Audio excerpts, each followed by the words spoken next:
Hi, I'm Caroline from Cultivating Learning and Nature, and today I'm going to show you how to do the simple technique of wet felting to produce a small piece of decorative felt using some lovely Shetland wool or whatever wool you've got and some soap and water.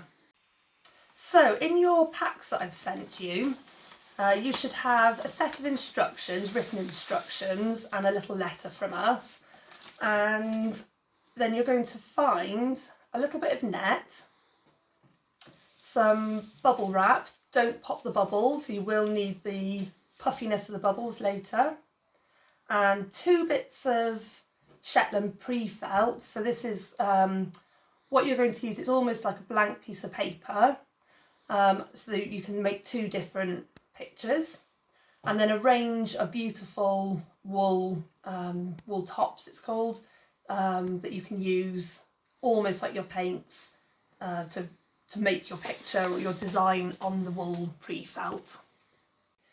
So you need to get yourself an old towel, anything really to mop up the water. It's clean things that we're doing, so it doesn't matter. It's not, the towel isn't going to get ruined. And then place your bubble wrap with the bubbles facing up, and remember you're not popping the bubbles. There'll be enough relaxation with the felting, so you won't need to do that. And then take a piece of your pre-felt on, and that, like I said, that's your blank piece of paper. And then you're going to start using the lovely colours to start felting. So you're going to start off by creating your design, and I always think that in your first time of felting, it's best not to go for a specific picture, but more just adding colour. So to take bits off, rather than putting whole thick bits of wool down like this, that doesn't felt easily, you're going to use your finger and thumb and just pull out thin layers like this. Okay, it's always better to apply them thinly and then add to it rather than big thick chunks. So I'm not going to do any sort of specific picture. I think I might make it a bit more swirly.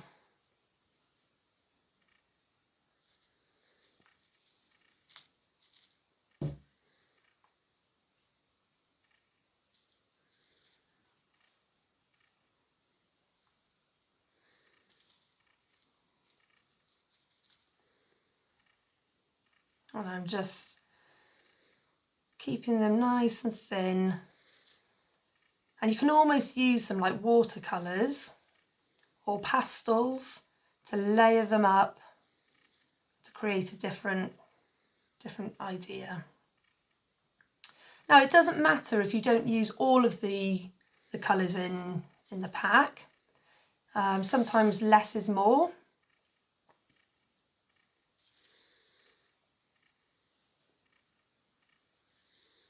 But you might want to just add some flashes of different colour as well.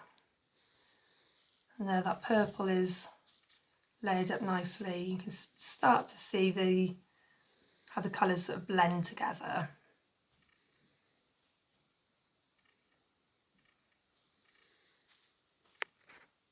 So this is a little bit like, at this stage, it's a little bit like fuzzy felt, where it just all sticks in place.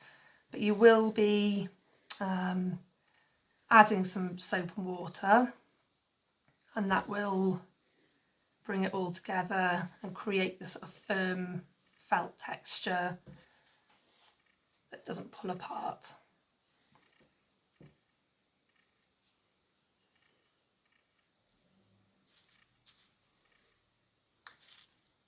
So once you start the felting process, it is quite difficult to add more wool onto it. So you have to kind of make sure that your design is what you want at this stage, because it's more tricky to add it in later.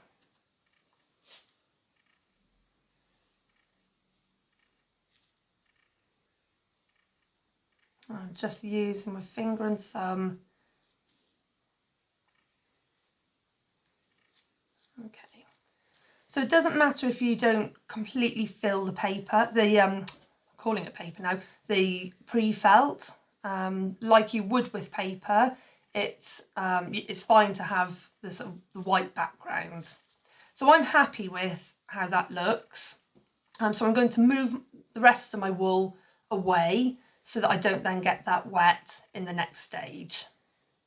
So you're going to get your piece of net. It doesn't matter if it doesn't completely cover your picture, as long as it more or less covers it at this stage. So you're just going to place that down over the top. It doesn't matter what colour netting it is, and you could always use something like old curtain netting as well, but this works fine. And then you need to take some warm water, and you're going to add a good dollop of washing up liquid to it. Any washing up liquid is fine. I use one that I find quite gentle on my hands because I'm doing a lot of felting, but anything that you use is going to work. Now, the way that you're going to apply the water, you can do with whatever you've got in your house.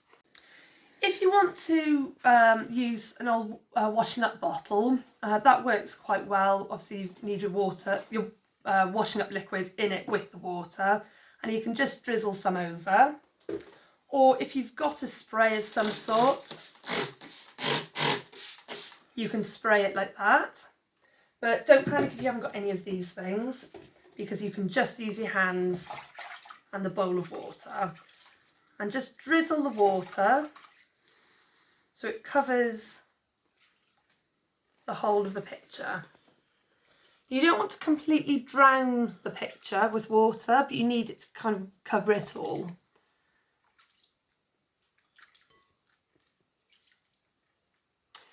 Okay. So what you're going to do next is make sure that there's water all the way through the wool. So you just need to press down at this stage. Just pressing down, and if there's any excess water, it will squeeze out into the towel, so don't worry about that. You're then going to take your hand and rub really, really gently over the surface. And this is starting to felt the wool, the sort of picture on the surface, so that when we felt it a little bit more vigorously later, it's all going to stick. Now I'm starting to notice that there's wool coming through. So what I need to do is gently, really gently, so I don't pull the picture off, because it's starting to felt to the net, and that's a good sign. You're just going to lift that up. Oops. And then place it back down. I'm going to continue rubbing all over the surface. Maybe a little bit firmer this time. And keep lifting the net. Now I think I've got a little bit too much water, so I'm just going to dab it off like that. There's all sorts of things you can use instead of bubble wrap. You can use things like sushi mats, or an old beach mat, or a blind, like, you know, these sort of slatted blinds, anything like that. But bubble wrap is really widely available, and we can keep reusing it, so it's not something that's going to go to waste. And we're going to keep going in this circular motion. We've got a little bit too many bubbles as well, but you can just wipe them away.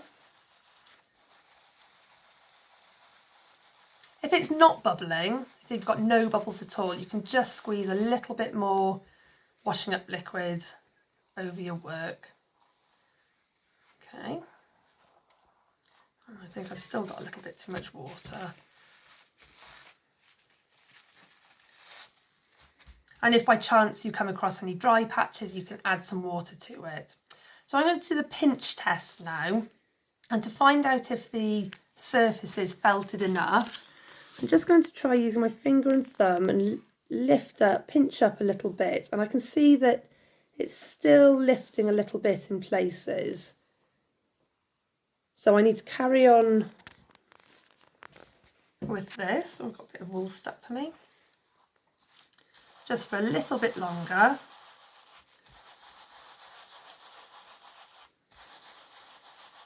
I'm being a little bit firmer again now.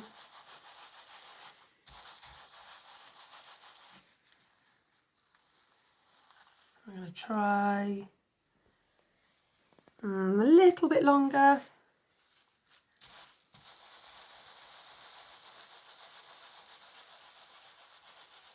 So the purpose of this is so that when we continue felting and we're going to be rolling it up to felt it, we're not going to shift this lovely design that we've done. It'll sort of all hold in place. If you try rubbing it without the net, again you end up shifting it, so it's important that we use the net at this stage. And that looks good for the next stage because I can't pinch any of it up. So we're going to keep the net on because we really don't want to shift this design. So we're going to lay it back down and then fold this edge, this bubble wrap edge, over the edge of your picture. If you were to just fold this over, it ends up felting to itself. So it's important that you have got the bubble wrap there first. And then you're going to roll it into a Swiss roll. And then backwards and forwards you're going to roll. Not like that. That won't really do so much, but backwards and forwards like you're rolling pastry out. And you're going to do that maybe 20-ish times. I've lost count already. It's not too important. And then you're going to unroll it.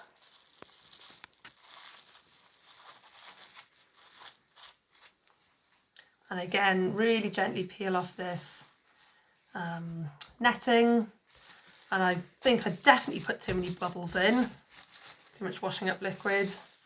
But you can see what's going on. We're then going to lift the picture up and turn it 90 degrees to right angle. And we're going to repeat the process. So rolling it up. And we turn it to make sure that it shrinks, because the wool will start to shrink down. And we want it to shrink in both directions, or all directions. So we keep turning it, so otherwise it ends up in a sort of long, thin strip almost, which can still be good. You can use them for bookmarks. But we're going to try and shrink it down evenly. And so turn it 90 degrees again, and you can even flip it over as well if you want to. And I think this will probably be my last time of rolling it with the net because it's really holding nicely in place.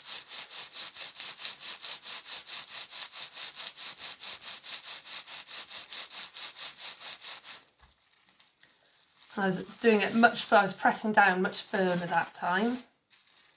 And you can see that it's, the wool is trying to shrink the bubble wrap behind it. So you can tell that it's getting much smaller. So we're going to continue the process of rolling and turning.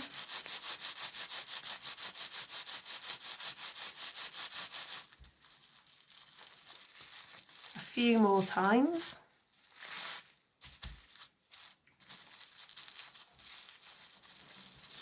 So the lovely thing about felting is that it's obviously it's very creative.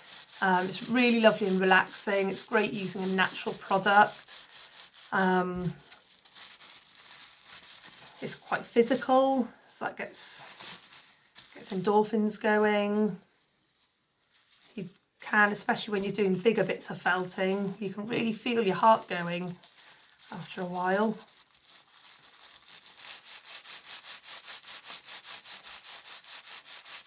It's just a lovely way to relax. There's not too much thinking. It's not like knitting where you have to really concentrate and think. You can let your mind wander.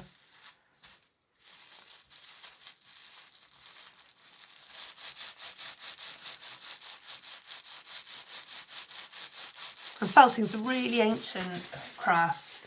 It's probably thousands of years old. Used to be used to make rugs, or well, it still is, but used to make rugs and shoes and clothes. I make slippers, felting, really warm and cosy.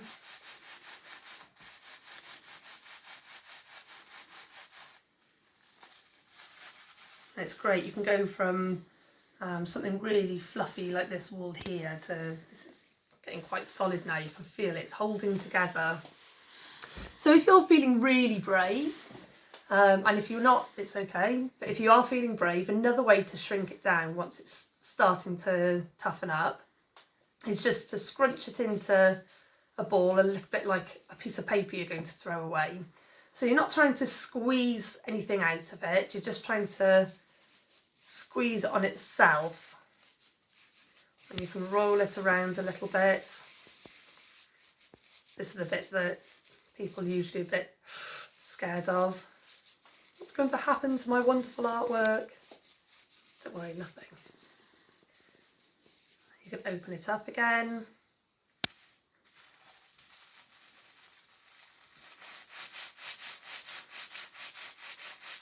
Flatten it out like this again. And if you find that it is shrinking one way more than the other, just turn it. So if I wanted to shrink it down this way, I would turn it and keep working at it that way.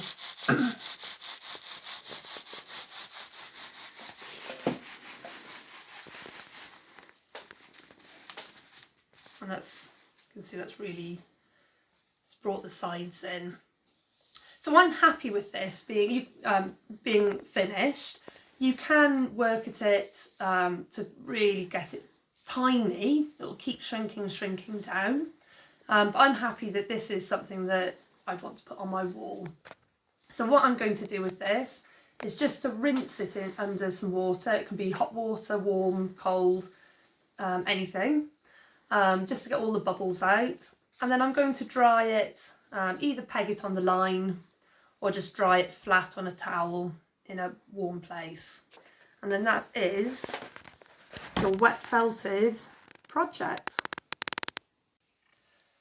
We'd like to thank the EF Bulmer Trust for funding this Get Crafting project. We hope that you've had fun doing it and maybe found it relaxing, and you've enjoyed the sort of creating something out of a natural product. We'd love to see what you've made, so if you can send us a picture, email us a picture of what you've created, it'd be great to see. And just remember, get crafting.